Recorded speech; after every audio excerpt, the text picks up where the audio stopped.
আসসালামু আলাইকুম বন্ধুরা, দূরের কাছে পাশে দেশে বিদেশে যে যেখান থেকে তোমার ভিডিওটা দেখছো বা দেখছো না, আশা করছি আল্লাহর রহমতে ভালো আছো, সুস্থ আছো। বন্ধুরা, আমি তোমাদের দয়া আল্লাহর রহমতে ভালো আছি, সুস্থ আছি।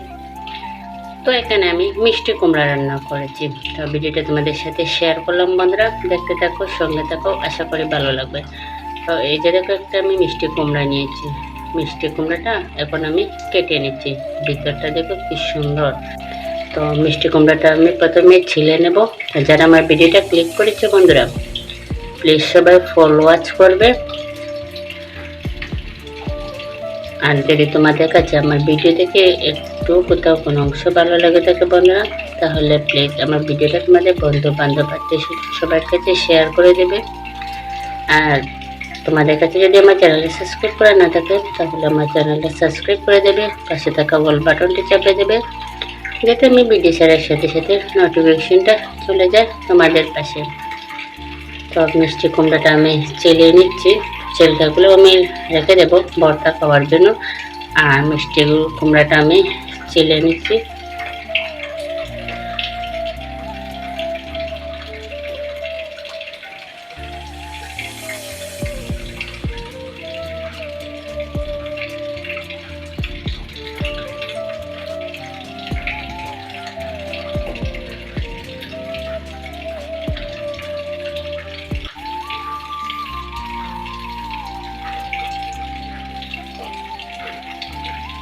মিষ্টি কুমড়াটা আমি চিলে নেওয়ার পরে এগুলো আমি একটু ছোট ছোট করে এই যেগুলো আমি কেটে নিচ্ছি। এখন এগুলো ভালো করে পরিষ্কার করে আমি ধুয়ে নেব।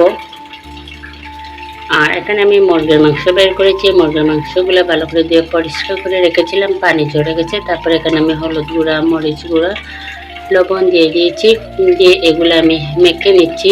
মেখে নিয়ে আমি মাংসগুলো ভালো করে একটু লাল লাল করে মাংসগুলো ভেজে নেব।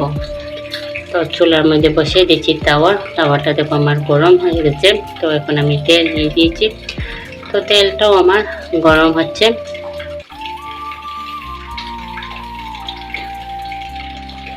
তো তেলটা গরম হওয়ার পর্যন্ত আমি একটু অপেক্ষা করতেছি। তো যেহেতু তেলটা আমার গরম হয়ে গেছে, এখন আমি মাংসগুলা ভাজার জন্য ঢেলে দিচ্ছি।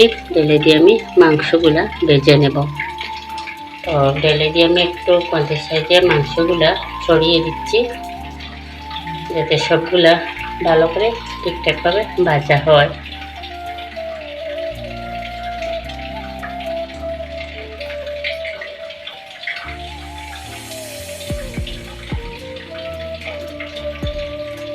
এখানে আমি আরও 2 পিস দিয়ে দিলাম, জায়গা হবে দেখেছি, তার জন্য আরও 2 পিস দিয়ে দিলাম।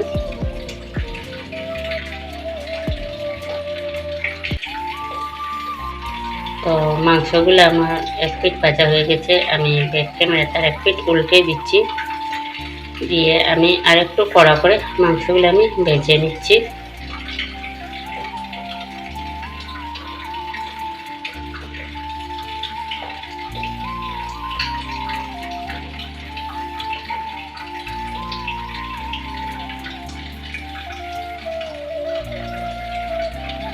তো মাংসগুলো আমার ভেজে নেওয়া হয়ে গেছে। এখন আমি সেগুলা একটু নেড়ে চেড়ে দিয়ে আর একটু ভেজে এগুলো আমি নামিয়ে নিচ্ছি।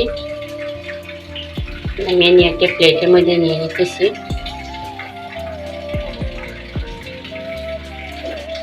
দেখো মাংসগুলো আমি লাল করে ভেজে নিয়েছি। লাল করে যদি এটা আমি ভেজে নিই, তাহলে সেটা মিষ্টি কুমড়া দিয়ে রান্না করবো বা যে কোনো সবজি দিয়ে রান্না করলে, তো সেটা একটু লাল লাল করে ভেজে নিলে মাংসটা ভেঙে যাওয়ার সম্ভাবনা কম থাকে। তো বাকি যেগুলো রয়েছিল সেগুলো আমি ভাজার জন্য দিয়ে দিতেছি তাওয়ার মধ্যে। দিয়ে সেগুলো আমি ভেজে নিচ্ছি। তো সেগুলো আমার ভেজে নেওয়া হয়ে গেছে। আমি নামিয়ে নিচ্ছি। নামিয়ে নিয়ে চুলার মধ্যে বসিয়ে দিয়েছি কড়াই। তো আমার কড়াইটা দেখো এদিকে গরম হয়ে গেছে। তো এখন আমি কড়াইয়ের মধ্যে দিয়ে দিচ্ছি তেল। তো এখন আমার তেলটা গরম হবে। তেলটা গরম হওয়ার পরে আমি একটু অপেক্ষা করবো। তো তেলটা গরম হয়ে যাওয়ার পরে আমি দিয়ে দিচ্ছি বাটা রসুন। বাটা রসুনটা দিয়ে আমি নেড়ে চেড়ে দিচ্ছি। প্রথমে আমি রসুনটা একটু ভালো করে ভেজে নেব। তো রসুনটা আমার দেখো একটু ভেজে নেওয়া হয়ে গেছে। তো এখন আমি দিয়ে দিচ্ছি আদা বাটা,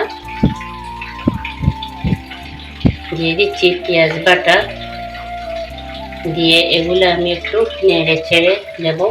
দিয়ে যে বাটা পেঁয়াজে পানিটা বেরিয়েছে, পানিটা আমি প্রথমে শুকিয়ে নেব।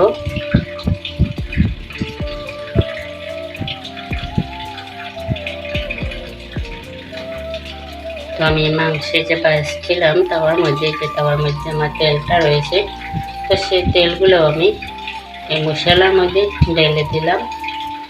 ঢেলে দিয়ে সেগুলো আমি নেড়ে ছেড়ে দিতেছি।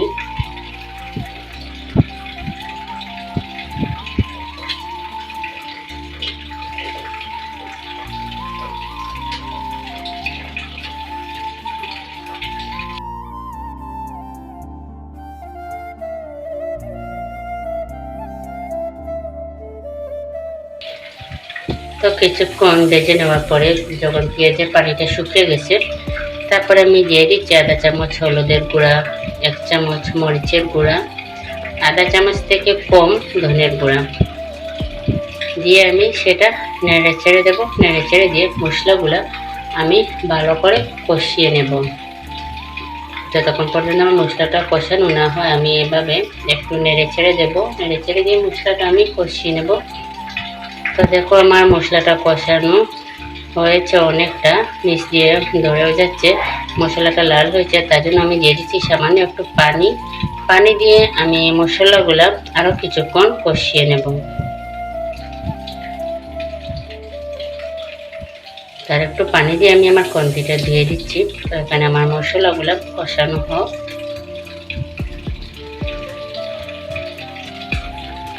তো দেখো মশলাগুলো আমার কষানো হয়ে গেছে, পানি অনেকটা আমার শুকিয়ে গেছে। তো এখন আমি যে মিষ্টি কুমড়াগুলো ধুয়ে রেখেছিলাম সেগুলো আমি ঢেলে দিচ্ছি। ঢেলে দিয়ে আমি এখন দিয়ে দিচ্ছি স্বাদ মতো লবণ।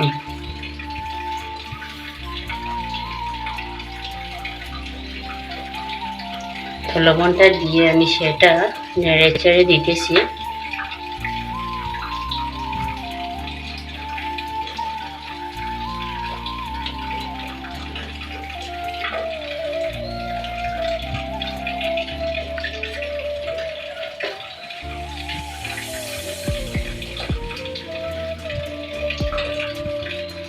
তো দেখো আমার নেড়ে চেড়ে দেওয়া হয়ে গেছে।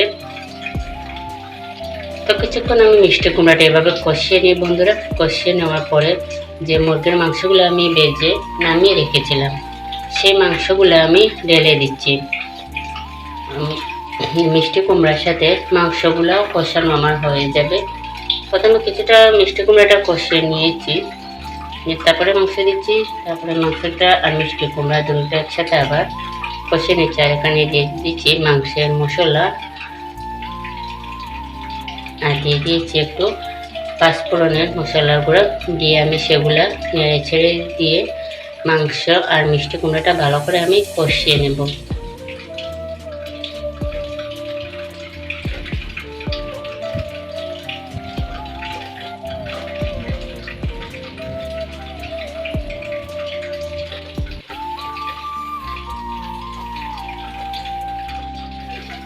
তো নেড়ে ছেড়ে দেওয়া হয়ে গেছে।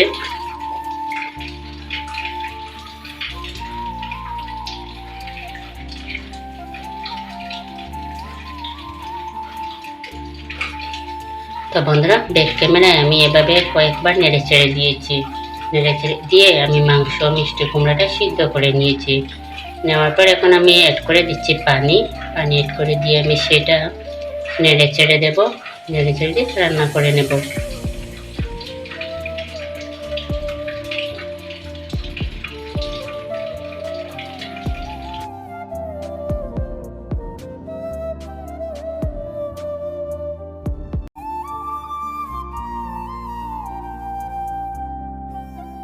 তো আরও কিছুক্ষণ পরে আসলাম, দেখো আমার মিষ্টি কুমড়াটা বলক এসে গেছে।